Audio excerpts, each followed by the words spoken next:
New Zealand. It's an absolute pleasure hosting this roundtable conversation with three island mayors, and may I note 3 female island mayors. We are celebrating female leadership in the islands in this session. So a warm welcome to our 3 island mayors, Vanessa Miranville from l'île de Réunion, Monique Croon from Chatham Islands, and Robin Adams from Norfolk Islands.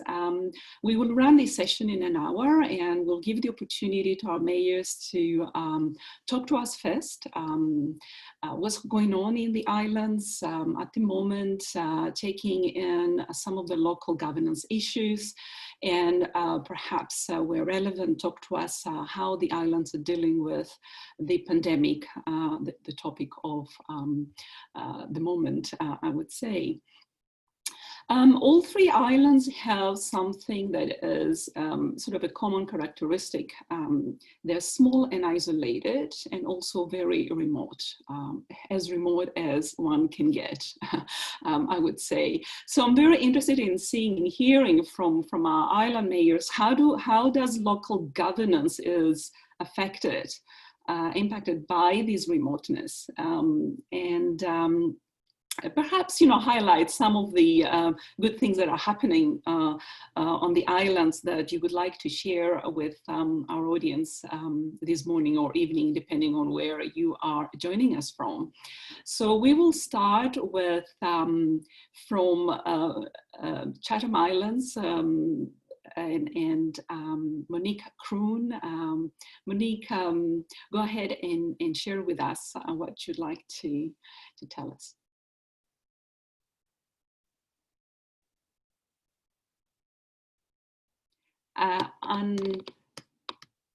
Unmute yourself.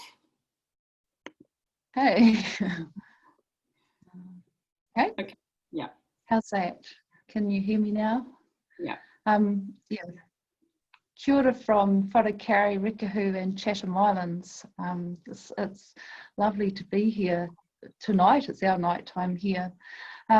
We are recognised by these 3 names from the people who live here. Moderator is tangata whenua, meaning original peoples, and Ngāti Mutanga, who arrived here in 1835 from Taranaki and making Wharakari home.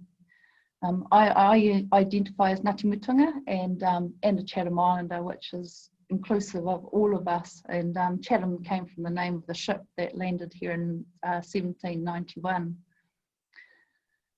Thank you for the opportunity to participate in the Virtual Island Summit. The conversations are of significant interest to us as island nations, and we share much in common, caring for our island, trying to survive economically, addressing climate change and effects, and to build our community resilience and well-being. Sometimes I call it 800 kilometres of difficulty, but is also an advantage for preserving our uniqueness and our way of life. And we are east of New Zealand and identified as a region of New Zealand. We're relatively new as a piece of land and as a peoples, beginning in 1500 AD. Our population is about 750 people, with many Chatham Islanders living in the mainland, who remain connected with land ownership and whānau, and who would love to return home. The challenges, housing shortages, high cost of living, limited job opportunities, and lack of education options. We would love to welcome more of our people home. We have a very strong sustainable fishing economy for crayfish, paua, blue cod and kina, and we also have 200 miles of fishing zone around our waters, which is significant for New Zealand government, who collects a resource rental from all the quota that's fished in what we consider our waters. Traditional beef and lamb are farmed here. The island is about 900 square miles, and there is significant underutilised land. Conservation is very important here with the loss of natural coastal habitat, and we host a large amount of endemic plants and birds, and some of them are very endangered. Tourism is growing. To describe our island, it is a land apart for people, plants and birds. has been described stepping back as like stepping back in time. We are 45 minutes ahead of the mainland and about 30 years behind.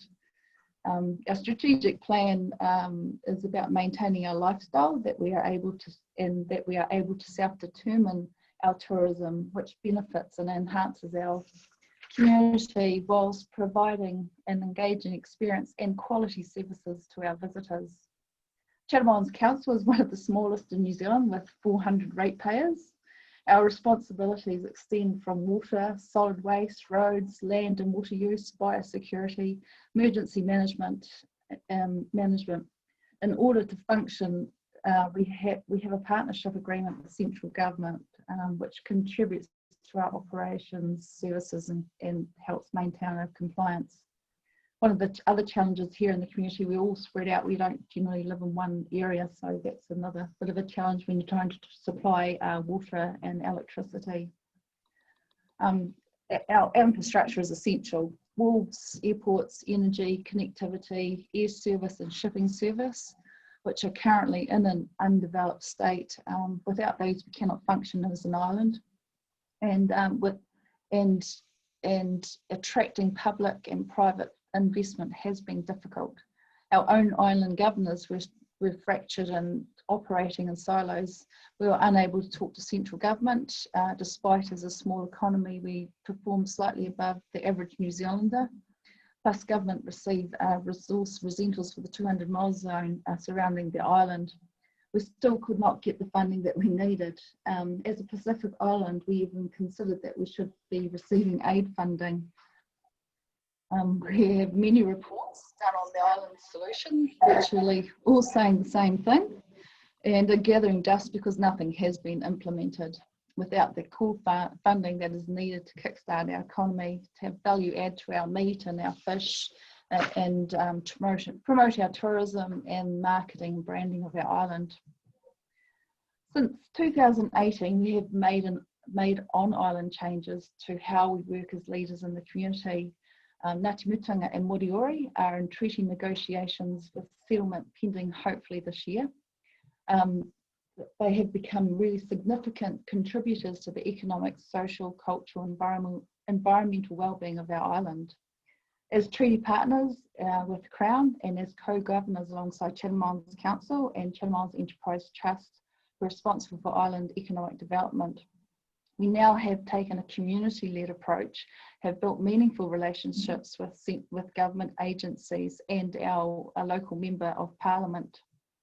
We developed a Chatham Islands investment strategy, which was endorsed by the government. We set our priorities, which we needed was a longer, stronger airport, renewable energy and connectivity, including cell phones. This was the platform that we needed to grow our island economy. The challenge was then to develop our business case and secure funding. 2020, despite the challenges of COVID and perhaps a pending election, we got the funding we needed for the big three. 2021 will be the year that we build, and by 2022 we will have a bigger, faster plane servicing the island. We can ring by cell phone and have faster and improved Wi-Fi and a renewable energy system with wind, solar and maybe a small hydro, so that we'll be able to not be dependent on fossil fuels. Even better, thanks to COVID, we formed a regional leadership group called Caring for Communities, which is designed to build community resilience. So we got together pretty quickly and identified other priorities, refreshing our investment strategy, and hope to progress over the next year. Looking at COVID, the effects of COVID really has affected all of us, and I would really like to acknowledge those who've lost their lives, jobs, and who are isolated from family and friends. Living through a pandemic is certainly something I did not consider when putting myself for election as mayor. We actually had a pandemic plan which we actioned even before the Ministry of Health and the government gave us 48 hours to lock down. Despite our isolation, we were considered as a community at risk. One case would devastate our community, and we complied with the directives. The impact on our economy was in February was immediate, with the closing of the Chinese borders and the loss of the crayfishes. Our airline, Air Chatham's, which is a successful family-owned business, needed financial support, and the service was essential for our island supplies. They stopped all the other regional services, including the service to Norfolk Island, which had just started and carried mainly freight. We had 48 hours to get family and friends home, and we also had to make sure our shipping service was able to continue trading. Our focus remains on our economic recovery and being prepared for any resurgence currently. Another challenge for us is maintaining a fit-for-purpose sustainable shipping service. Our ship is at the end of its life and we need a new ship. Our ship also trades in to Norfolk on a charter basis. This does come at a cost so farming and local businesses suffer when there is delays. So shipping solutions are currently being sought. And the other challenge remains for the small population. There's so much solid waste generated. I would welcome ideas and systems that achieve less waste. Landfills can only last so long. But it's not all bad news though. There is now a refreshed energy on the island to explore opportunities to create a more circular economy. What has stained our island, and especially during COVID, is our own New Zealand food markets. The thinking now is to build a small meat works on island. We can't process our own meat here on the island. We have to send it out to the mainland. So that's something we really would like to change. We're looking at regenerative farming. So looking at farms, instead of supporting one family, should be able to support multiple families. And sales of fish door to door kept our fish processors in business, alongside branding is beginning to happen. Multiple plant nurseries are being built, both for conservation for food and a predator-free island by 2050 has begun, and this is creating more jobs and actually attracting more private investment. This is localism at its best. Our thinking is now stretching to 50 years, 100 years. It really is a time to do things differently. With connectivity, we don't need to travel to do business. We can learn from other nations, other island nations, by sharing data and implementing systems that work. Our island experience has produced plenty of white elephants. The evidence gets left lying around when you live on an island. We don't need to reinvent the wheel. We just need systems that work and government legislation that fits for us, not the one size fits all approach. Our community is the most important decision maker, and is about honouring our tupuna or our ancestors and creating a future for our mokopuna or our children. Thank you. I hope you found this presentation of interest and look forward to learning from other island leaders. Thank you. Great. Thank you, Monique. It's fascinating to hear of the issues that Chatham Islands are facing right now. What is population? Is about 600?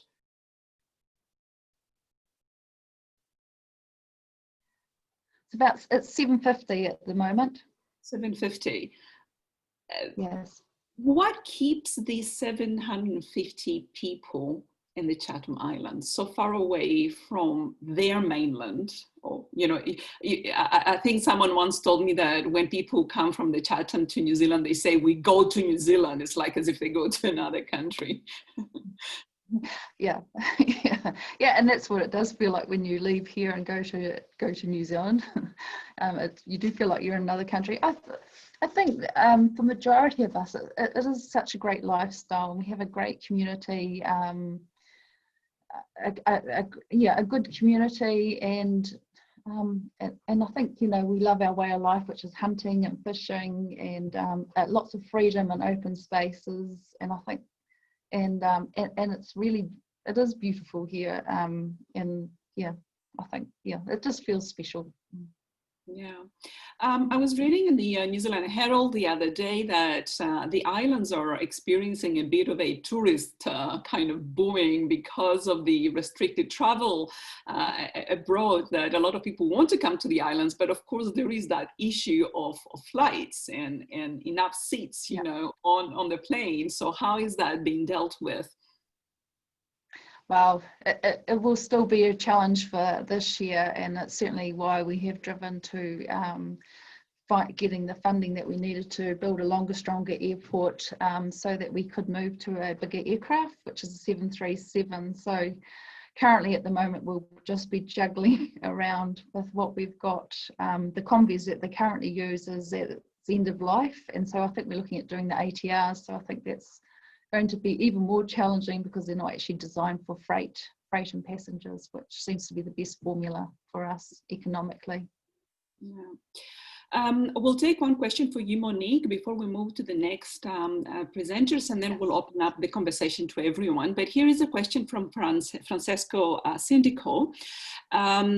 You mentioned the need for government legislation that takes into account the special context of islands. Does New Zealand have island-specific legislation that takes into account the challenges and needs of communities like the ones in the Chatham Islands?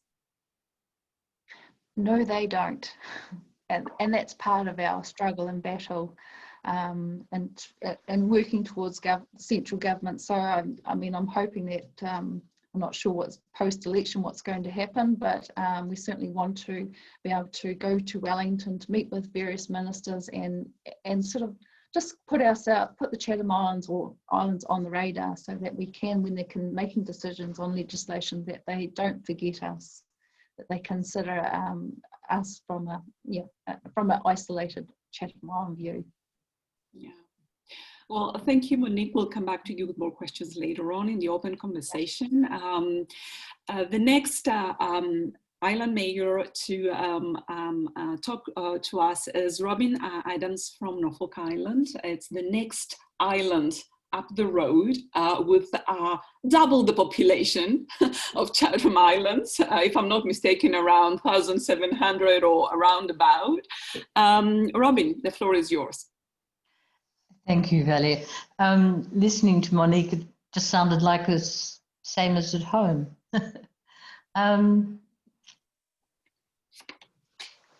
Let me please commence with the acknowledgement. I acknowledge our elders, past and present, and I acknowledge the Norfolk Island people, the traditional custodians of this island.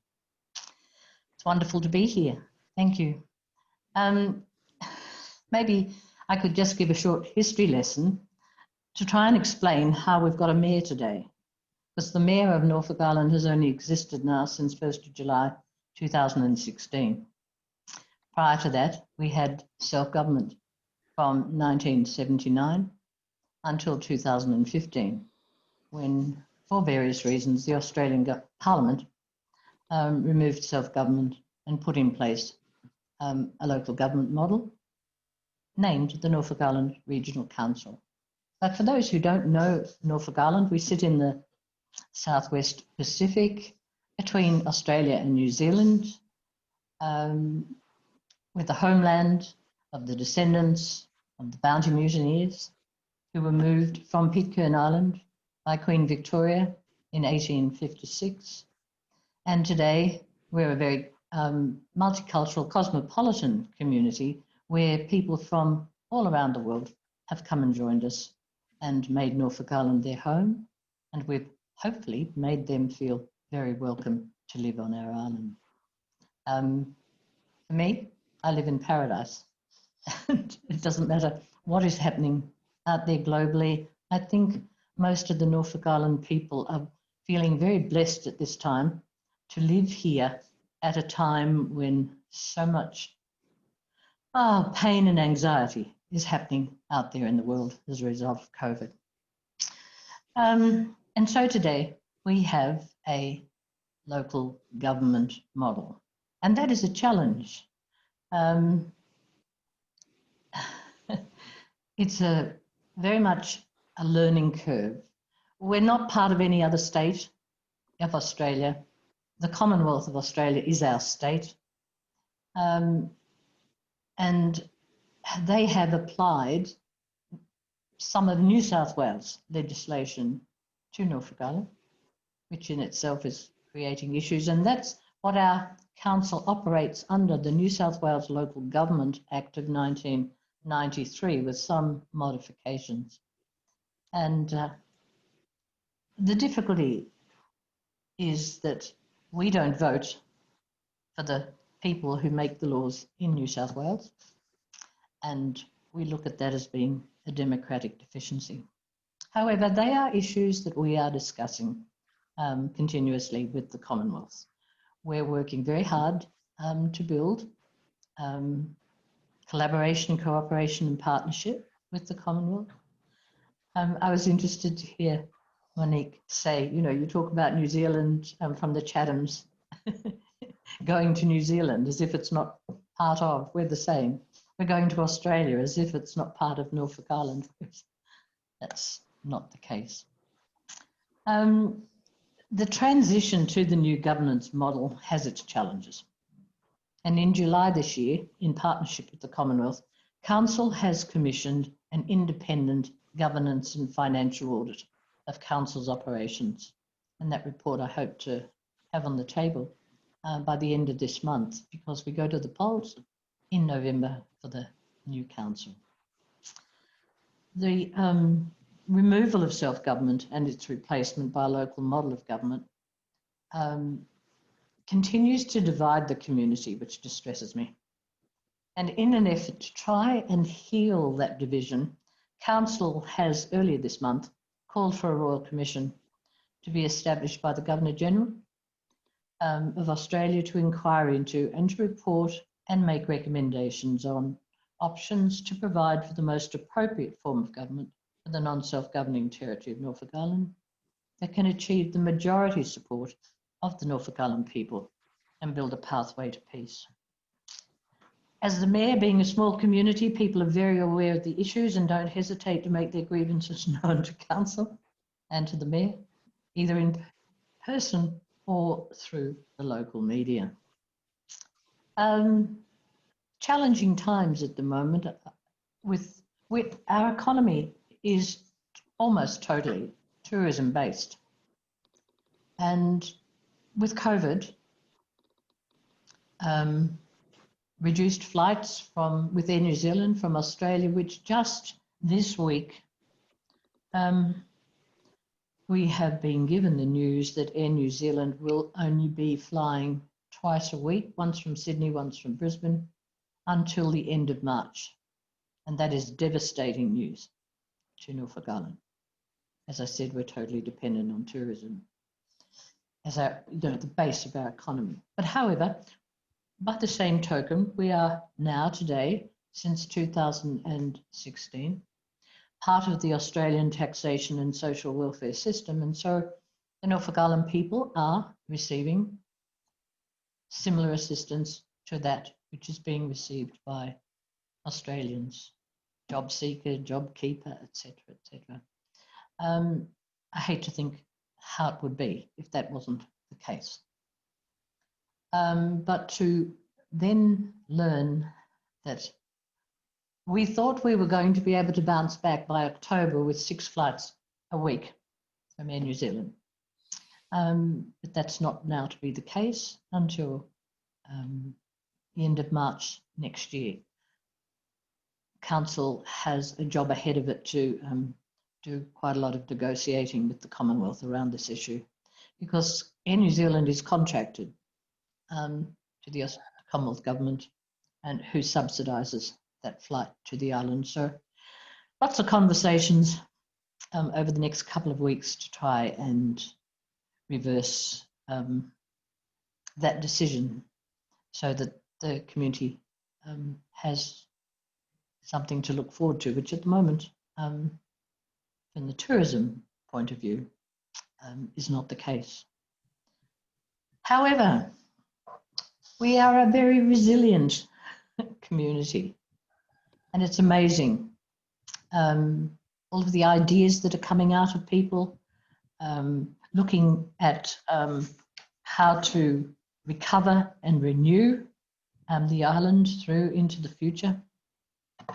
We were fortunate to have received from the Commonwealth an economic stimulus package, and Council itself put in place a community support package in March to help the community. But we run we run the airport. We own and operate the airport and are dependent on landing fees for quite an amount of money for council's revenue. And that, of course, has gone by the by for the moment.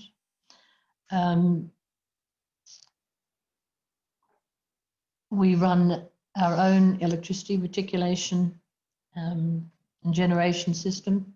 We run our own telecommunication system. And as I said, we run the airport.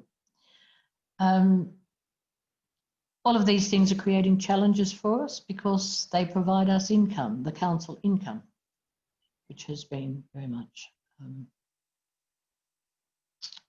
dropped as a result of COVID. However, on the positive side, putting that aside, let me just share with you about sustainability and what council has achieved in its first term. We've put in place a strategic plan to address water security. We have a desalination plant ready for installation as backup for drought times. Last year went through very dry time.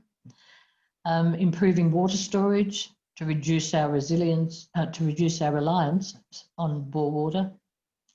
We are currently in the process of upgrading our wastewater treatment plant. We have as a target for 2025 to be 100% renewable with our power. We have a lot of solar power on the island. As it was mentioned about freight and shipping, we are reliant on Southern Tiari from the Chatham Islands. And as Monique said, it's in need of replacement. And that creates a difficulty for us because we're one of the few places left where cargoes, I think it's called break bulk cargo handling. It's not containerized. We don't have a port, don't have a harbour.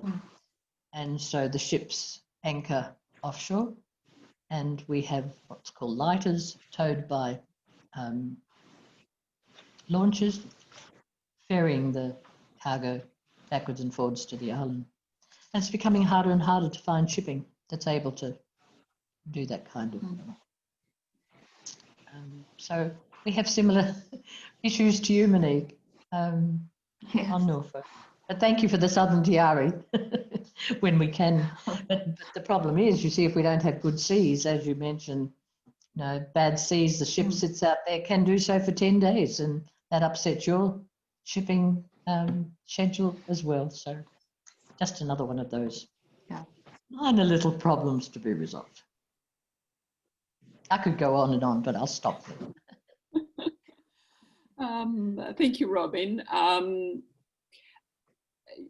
There are some questions here coming, but perhaps I'll group them together for all of you at the end. But just a question here for you.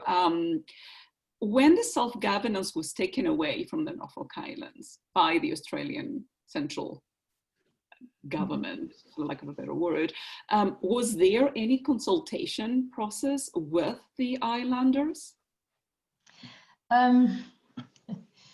There was a petition to the Australian Parliament to make no changes without consulting the Norfolk Island people, and there was also a referendum where the majority of the people said the same thing. Don't change our government without a referendum of the people. However, that wasn't the message that was given to the Australian Parliament. And at the moment, the rest is history around that. So you mentioned that very unfortunate things that happened. You mentioned there's still some divisions on the island as a result of that. Oh, absolutely. Absolutely. There are people on the island who are more than happy with the new arrangement. I feel comfortable in saying that I believe the majority would still prefer, and hence, the move for the Royal Commission, so that people have the ability to have a say. Right. Absolutely, absolutely. However, but you know, we have continued to work to build a very cooperative, collaborative partnership with the Commonwealth, and it's a matter of time and talking. Yeah. Yeah. I think that, you know, the same with Chatham Islands, you know, when you have such small communities, direct participation is possible, and that the central government should be facilitating, enabling that direct participation, but doesn't always. Doesn't always happen, but however, you persevere, yes. Exactly, that's what it is, at least locally. But we can come back to that question at the end when we also have heard from our third and last presenter. Thank you, Robin. The next presenter is Vanessa Miranville, who is the mayor of La Possession from the Île de Réunion. Vanessa comes, you know, from the Indian Ocean this evening, at least for us down here. It's a much bigger island in comparison to population to the other two islands. And Vanessa comes from a sort of a green politics background, so it will be interesting to hear, you know, what she has to say on what's happening on the island through that angle. Vanessa, the floor is yours. Okay, thank you very much. My apologies because I'm from a French island, so my English will be less fluent than the other person. So the Réunion Island is a French overseas department.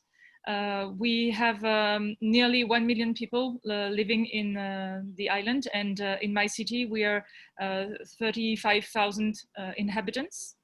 Our population is issued from France, obviously, but also from Africa. We have a slavery background, Madagascar also, and India and Asia, China particularly. So we have a very multicultural people here, and we live together in good harmony. So it's kind of a pride we have to have all these people from all over the world living in this small island.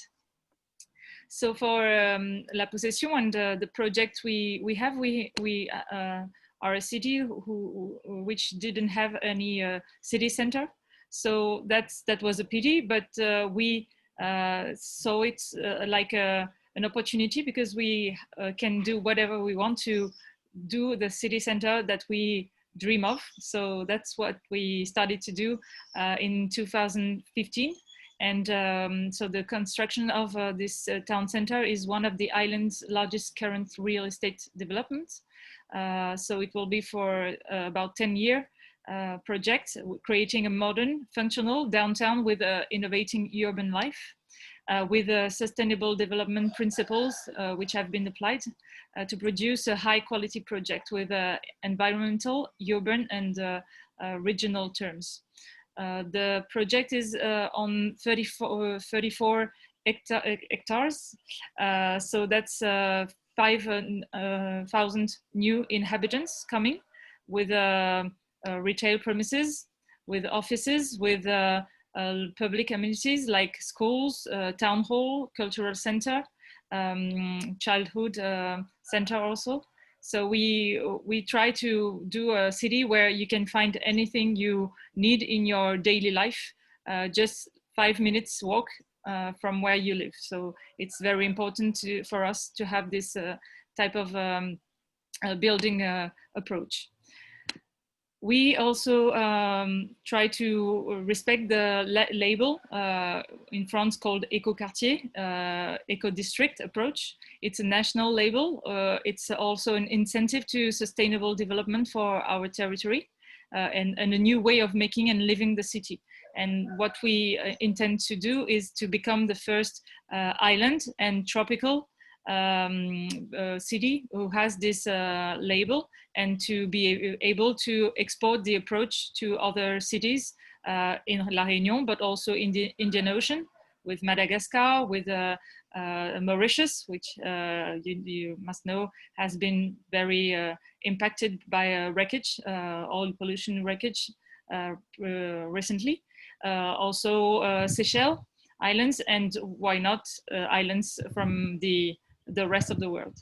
So our targets are to build housings for all types of citizens, to have this mix of people from all social backgrounds, create a better living conditions in a well-connected city center, ensure economic growth of the city, because we have 40% of people who don't have jobs in Réunion. It's a very high level of unemployment, and we want also our city center to give jobs to people, and preserve natural resources and ensure the ecological transition by creating an urban plan adapted to environmental issues, consuming less energy and resources, producing green energy, working on waste, and protecting and promoting biodiversity. We are a hotspot for biodiversity, the Réunion Islands, so we want to be part of it to promote this biodiversity. For the little explanation, we also have kind of a latanier, it's a tree, which is endemic from our city. So we only had 5 species left, and we all now have 4,000 species which we which we grow in our plant center. So it's important for us. For the urban planning, what we did is that we dedicate 1/3 of the eco district to nature. So we chose to have higher buildings than the previous plan from the previous team. And so we have the same amount of inhabitants, but we have more space to have gardens, so people can go down from their dwellings and go and encounter their neighbors in the gardens. And we decided to have a short distance down, like I did, with a functional mixity and public facilities closer. As for the biodiversity, we have 80,000 trees planted. And we did an ecological restoration with endemic and indigenous species. And we reconstituted even low altitude dry forests which had disappeared. So we did it again.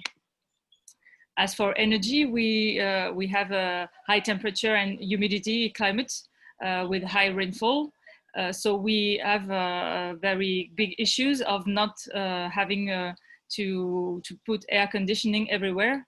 So we did a plan with a natural ventilation. So we don't have any air conditioning, only air blows. We also have solar protection, high porosity, adjustable openings, and a photovoltaic system on rooftops, so we can produce our own energy. And also charging terminal using solar energy storage system, so we can have a smart grid. We also intend to become a smart city, so trying to be very smart with the use of energy. Because when you have dwellings, but also premises, they don't need energy at the same time of the day. So what is produced by one can be used by another at another time. And to conclude on energy, we also have energy consumption sensors in each dwelling, so people know which consumption they have. They can adjust it. They can try to be smarter in energy consumption, and that's very important for us because it's also a social way of helping people to have lower money to give about their energy. And to conclude, this eco district is really something we want to be smart, like I said. So we want to have mutualized and connected car parks, to have ways for people going by foot, by bicycles, and also having a very innovating travel system with buses, which are very, very performant. And what we think really surely is that if we want to this area to be a success, is that we have to make the people participate. It cannot be built for them without their advice, without their dreams, and so we put the children in our schools working on that. So they make photos, videos, poems, maquettes, all things they can imagine to tell us what they want to what city they want to be living in 10 years when they will be grown. We also implicate grown-ups, but that's very a participative project. So, and to conclude about the situation we are living in, COVID situation, I think this participative way of doing things is fundamental. If we want all to be resilient facing this crisis. So we have a lot of networks beginning to be very strong now. For example, we have a network of benevolence who helps elderly people, so that elderly people do not go outside and take too much risk for their health. So this benevolence, they go and do the shopping, they go and get the medicines for the elderly. We also have a network with the local businesses to help them survive. Also with the medical people to see what they need, gloves and medical things that we can give them. So it's very, very important for me to try and be not only a mayor for general things that we normally do, but also to be agile, to be resilient and flexible to adapt to the situation we're living in at the moment. And but I'm really glad that we islands, I think we are accustomed to imagining things another way. So I think we are the people who are going to live through the crisis quite better than the others. Thank you. Thank you, Vanessa. That's a rather inspiring project that you're having there, highly participatory. And this is linking to the question I posed earlier on to Robin and Monique. You know, these very, very small islands with such a small population, you expect them to have high participation in community issues, governance issues.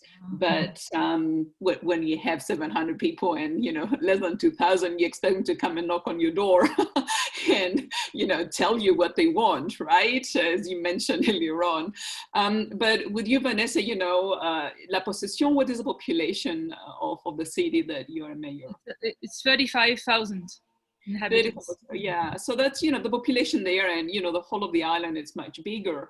So how do you facilitate that participation process? Because this is clearly a highly participatory project that you have started. Yes, there are various ways. Technology helps us. So we have use of formulas to ask people, do you prefer that or that? Do you have ideas about that? So they tell us. We also have meetings, so people who do not like technologies can give us their advice also. And very important for me, we have real life actions. For example, each month we have a nature project. So we decide with the inhabitants spots which we want to plant. And put a little paint on the walls around, so it's nice and people are proud. So we do that with the grown-ups and the children also. So very, very active and concrete participation is also the way we do it. Wonderful. This is, I think, a good model for, you know, even our smaller islands here today and elsewhere to simulate this kind of level of participation in such a lively manner. There is this question here for you, Vanessa, from Francesco Sindico. He says that he was very pleased to hear that public transport and cycle lanes have been developed in the island. Traffic seemed to be a big issue in La Réunion. He's been there, he said, so he's commenting from his experience, I think. So his question is that La Possession is Clos de Saint-Denis, and he recalls that a major infrastructure road in the ocean was being developed. Has this been completed, and what do you think about the environmental impact? Yeah, so it's I think the most expensive road per kilometer, which is being built. In fact, it's between my city, La Possession, and Saint-Denis, which is the sort of capital from La Réunion, 12 kilometers. And why this road is being built in the sea? Because we have a cliff which falls, and people already died in the cars because of this rock falling. So this project is halfway now. So 6 kilometers is already done. But the other one, the part from me, from La Possession to the middle, is not done because it was supposed to be needing a lot of rocks to be built, and people here for environmental issues, and also maybe not to be bothered by rock extracting. They stopped the projects from rock extracting, so the project is quite stopped for the moment. So what I intend to do, because I'm going to be candidate for the regional council next year, and I want to question again the people still with the participating spirit. Tell them, okay, if we want to go on the way it was intended to be done, then it will take this money and that time, and have these consequences. Or we shift and we go for another way of doing it, and that will be the consequences, and put that in front of the people and ask them what they want, and then go with the project being finished. Right. Great. We would like to invite our attendees to pose directly questions to our participants.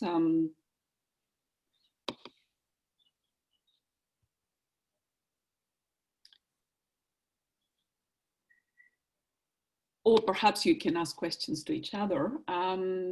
But there was an earlier question, and I think that's relevant to the pandemic times that we are living in, especially for remote and sort of isolated islands. The question was whether, let me just find it, that national governments should be doing more to support airlines that provide islands to, transport to the islands. I mean, we had the issue earlier on with Chatham Islands, New Zealanders or the mainlanders want to go to the island because they don't have other options to travel, but the transport is not available. So as the same, I suppose, for Réunion and also for Chatham's, this is calling for subsidized airlines and transport. What do you think? For us here, for Air Chatham's, we were really lucky. We had central government who responded pretty quickly and helped subsidise Air Chatham's to keep operating to the island. And otherwise, we could have potentially lost our whole air service completely. So the subsidy was kept things ticking over. So they were able to keep flying 3 times a week, and now they're almost, with the growth now of the tourism coming to the island, probably operating 5 days a week. So that's keeping our fish, our exports going off island. So it's been really key to keeping our economy going and our people going. Yeah, so it's important that the New Zealand central government has stepped in to support increased flights. Yeah, and interesting, we actually did that through because Air Chatham services 3 other regions in New Zealand. So the 4 of us mayors got together, wrote a letter to Ministry of Transport, and also our Member of Parliament also lobbied on our behalf. So we really got through to central government very quickly, and how important it was to maintain our essential service. Yeah. How about the Chatham Islands? Norfolk, sorry. Well, as I said, Air New Zealand is contracted to the Commonwealth Government, and they are subsidised, but they have made a commercial decision just in the last week to extend through to the end of March only 2 flights a week, whereas in fact in October it was supposed to increase to 6 flights a week, which is how it was before pre-COVID. I'm looking forward to the Trans-Tasman bubble going so that Chatham Airlines can return to Norfolk Island. But that's, you know, that's how it is at the moment. But we will, Council will be strongly lobbying to the Commonwealth in the next week to say not good enough. It was interesting, Robin, when you did say that Air New Zealand was saying that they're only going to do 2 flights, not until March. And I think that's really pretty tough Ireland to be able to have your tourism. I mean, I'll mention it to Air Chathams as well. That,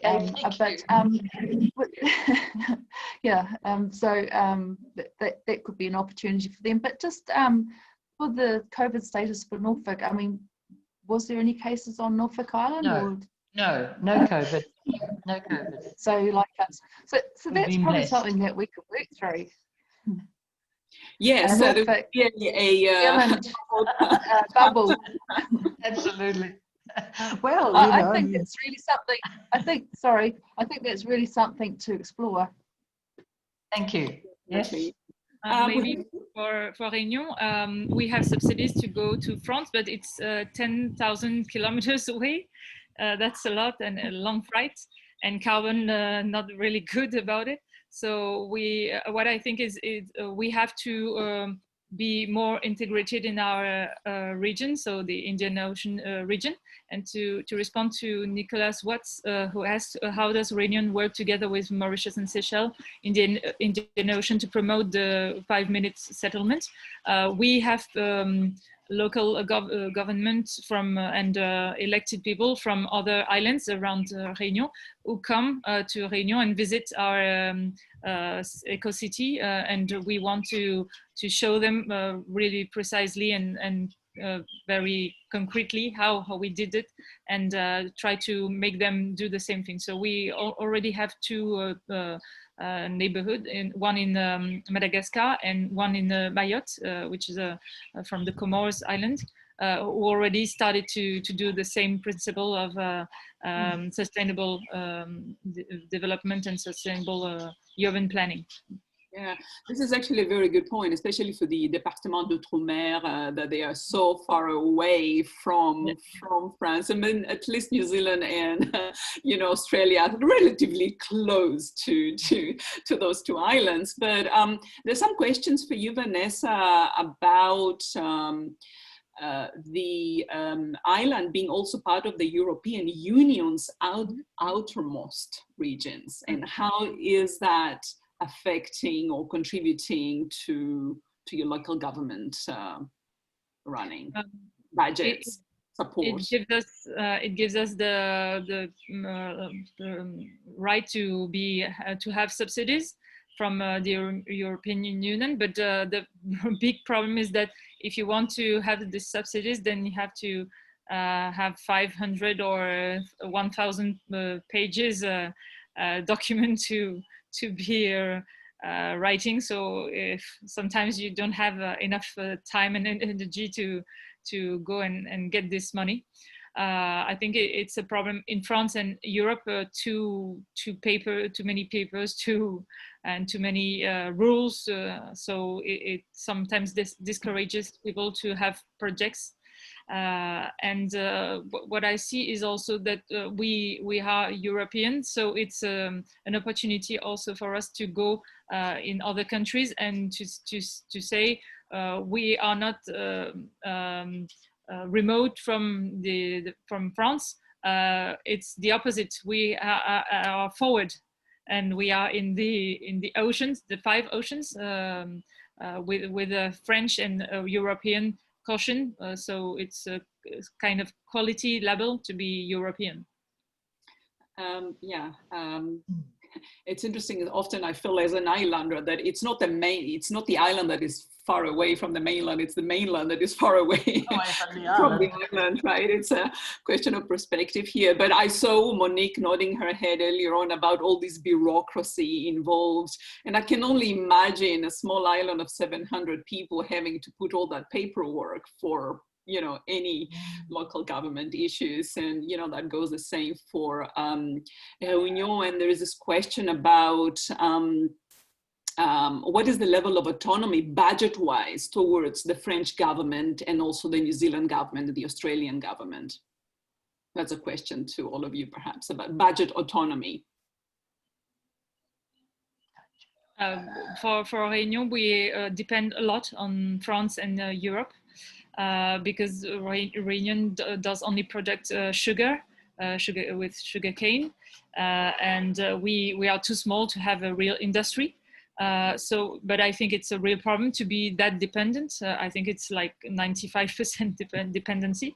So what I think is that we islands cannot compete with big territories. What we have and be very, we can very be proud of and develop is brain intelligence and innovation, because then the question of distance, the question of size doesn't apply. When you are a startup, when you do an application, you can be on a small island and it can go worldwide, and you can have a real big success. So that's what I think, really pushing our young people to be ambitious and to be proud to be islanders. Yeah, flexibility is definitely needed. Robbie, Monique? Norfolk is very reliant on the Australian government for grants and funding. Under the self-government model that we had, we were responsible for all 3 tiers of government, federal, state and local, and we had our own GST, etc. But today, it's local government, and we're sort of isolated because we're not part of another state. The Commonwealth is our state, and so a state government might give X amount of grants, you know, for council bodies within the state, which we don't get. So, for example, with New South Wales, in the first year of our operation, we're under the New South Wales Grants Commission, and financial assistance grants are given out to councils each year, and they're awarded by this body. But it became very clear to that body that the way they operate in New South Wales, it can't work on Norfolk Island, and so the Commonwealth had to bring in consultants to find a model to give the grant funding, you know. And there's a lot of all I'll say is there are many challenges in there for us going forward. Yeah. However, as I said, it's very important. We are thankful for the grants and funding from the Commonwealth. We could not operate without that funding, and it's a matter of building on our partnership going forward. Monique, how's it for you? Yeah, we are dependent. As much as we would like to be independent. We are dependent on the Crown. But we do consider it a partnership. I think one of the challenges we have, we deal with so many various government agencies, so sometimes it's really can be a little bit disjointed. So we would love a dedicated Chatham Island minister who had influence and who was able to make decisions on our behalf to be able to support the island, and it's something we're still working through. Something else I wanted to mention too. Oh, I think I addressed that we've had so many feasibility reports done for the island by consultants, and all of them, all of them come to the same conclusion. But what scares governments or any funders is how much it actually costs to do something on the island. Like if you want to build a house, you've got to pay 30% more for your freight, and you fly your builders in and accommodate your builders and feed people. So when they see an application from the challenge, well, there's only 750 people down there. We can't justify that, but we argue we're part of New Zealand. We're New Zealanders. Actually, a question I'd like to ask Vanessa, with your housing projects, how are they funded? And because that's one of our things that we're working through now, is we need more houses here, and how to do that, how you did it, Vanessa. Can you repeat? How do I do it? So you, in your introduction, you talked about the housing projects, the housing that you built, the sustainable houses, and how were they funded? We have subsidies from French state. We also have the private promoters, which buy the land, which who also give money for the projects to be finished, and the city also gives money to the project. Okay.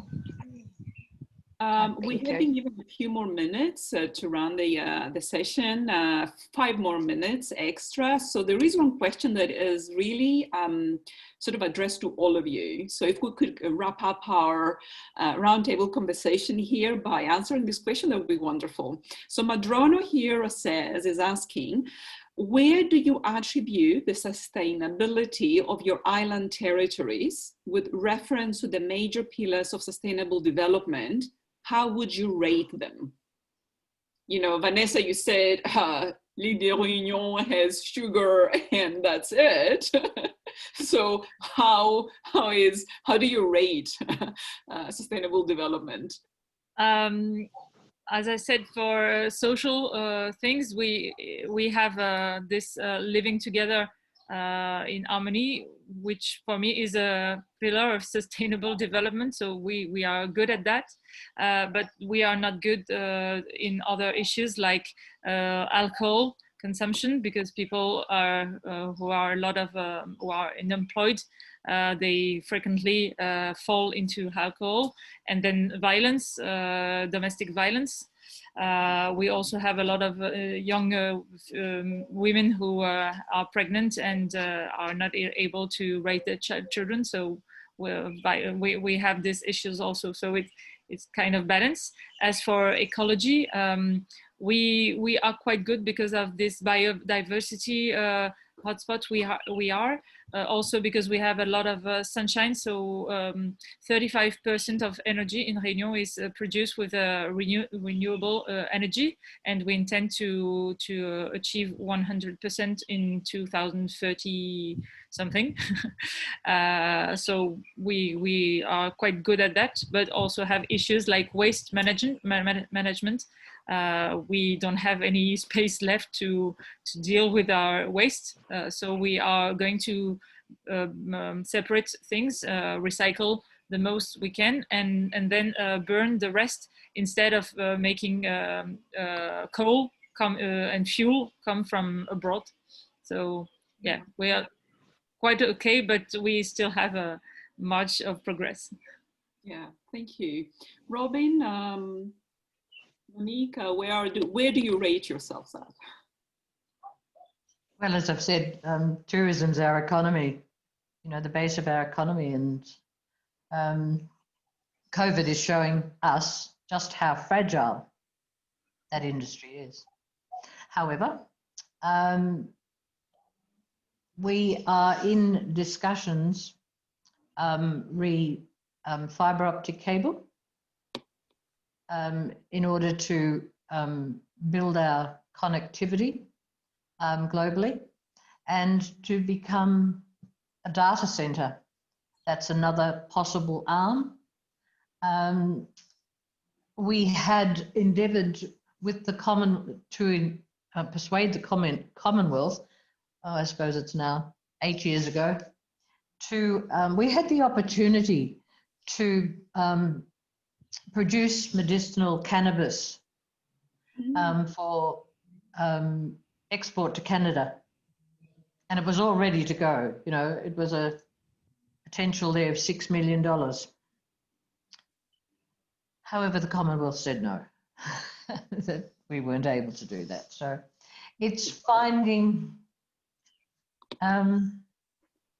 something that the Commonwealth, you know, sees value in, and that's just continuing to talk, you know, exploring and to talk, because we cannot continue to just be tourism dependent. Absolutely. Monique, I think we will be running out of time soon, so perhaps Monique will be the last person. If we have time, we'll throw in one last question if we can, but there you go. Okay, thank you. I think I picked it up. We talked about our fishing and our farming economy. That certainly is looking towards value adding to our product. Instead of just sending our sheep out live, let's do some branding and marketing. And same with our fish, our crayfish. There's an opportunity to be part of the whole value chain instead of just being the fisher. I think that's really important for us. So we've got some joint arrangements with other companies and become major shareholders in other companies. And the other thing I think we picked up was that we just need that longer, stronger airports. So we've got the bigger aircraft so we can send more freight out, the connectivity. And we're too exploring the cable option, fibre cable option, so that we can have all the connectivity, living locally and working globally. And then thirdly is our renewable energy. That is the biggest constraint for us to be able to do, like, have a fish process, meatworks here, because electricity is so expensive under diesel. So if we can have affordable energy, that's going to change things for us. Yeah, absolutely. I think that although there are 3 islands of the many out there, the realities reflecting the realities of all these other islands and the challenges. And, you know, Madrona is asking, do you think the island territories can respond to the 17 goals of the UN SDGs by 2030? Well, yes, perhaps. we work for all together. Yeah, perhaps ambitious, but something to work for. Well, thank you very much. Thank you very much to all of you, to our attendants, and to you, Monique and Robin and Vanessa, for joining us from your islands. There have been a few more questions out there addressed to you. You might be able to read them and get in touch with the people that have been asking these questions. There's some questions about, for instance, ICT. You know, what are some of the issues with technology and connectivity on the islands, especially for the smaller ones. But that's it. A warm good night from down under and good morning to the rest of the world. We hope to see you too in the other island sessions tomorrow and today, for those of you. Thank you, Valia, for facilitating. Thank you. And really nice to be with women who want to build the word for tomorrow. And make a difference. Thank you. Thank you. Lovely, lovely. Excellent guys. session. And, right, go on. Sorry, go ahead, Monique. Oh, that's right. I was just saying thank you, and lovely to meet the panelists. And yes, it was great to see women leaders. It's my first. I'm the first woman mayor in the Chatham, so it's quite special as well. And yeah, thank you. And Robin, we must catch up. I think so. I was just thinking that. We have Thank quite- you, Monique. Yeah, Yes, we have a lot in common, I think. Yeah. No, it'd we be do. really good to catch up Yes. another time. Yes. And All right. I My think if I best- can get my a best free wishes to visit to Dwayne. the Chathams, I'll come and visit you, Monique. Oh, fantastic. You're more than welcome. Thank you, everyone. Really appreciate it. Have a great day. Bye-bye. All right. Thank Bye. you. Bye. Goodbye.